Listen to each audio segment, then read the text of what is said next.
Hey guys, so I just finished a long day of casting, just as I was doing chores around the house and running some errands, just casted every chance I had. And what I typically do on a weekend is I'll cast until I fill my dehydrator up.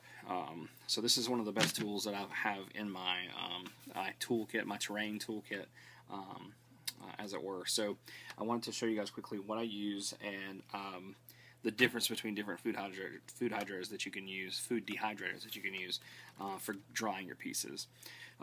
So I read about this in several different forums when I first started out, and when I first started out I was using a fan, letting the pieces dry overnight, and sometimes they still wouldn't dry based on the humidity. If there's a lot of moisture in the air, then it takes a lot longer, and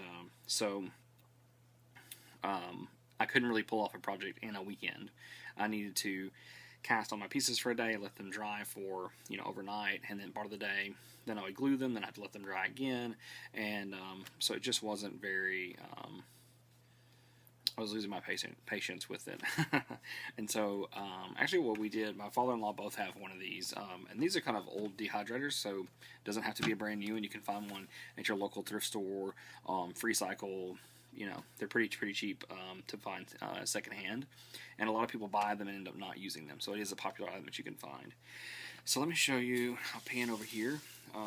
This is my food dehydrator. So that's the whole unit. And this is the important thing to remember about food dehydrators. There's two different versions. There's convection, where you have a heating element at the bottom, and then the heat just naturally rises. And then there's fan powered. So this is a fan powered unit, so it gets very, very hot at the bottom of the heating element, and then pushes that through all the trays and then out of this vent at the top. So that is the difference between 5 or 6 hours of drying and then 2 hours of drying or less. So it depends on what tray you're using. So if you use the bottom trays, dry in less than 2 hours for me with Merlin's Magic, and then the top are right at 2 hours. But the key is that I can fill up 1, 2, 3, 4 full trays of pieces, and it's dry in 2 hours. And so I'm ready to go. I can put everything, I can assemble all the pieces, I can glue everything, I can base them, and then let the glue dry overnight, and then the next day I can start painting. And so that does mean I can actually finish a project in one weekend. So I'll show you really quickly what the trays look like. So these just stack up, and you can use as many as you need to, or as few as you need to. So you can fit quite a few pieces. Some of these trays are not full, and then some of them are. So this is tray 1. We've got tray 2 full of pieces. I've got a couple of these pieces. I've had some requests for the people who want to purchase the mass or the face pieces. So I've made quite a few of those today, so you'll see those in the trays. And then this is also the, I don't have these sanded down yet, but this is the beard piece that will go in here. So the beard goes in, and then comes out to reveal the hidden door. So that's that.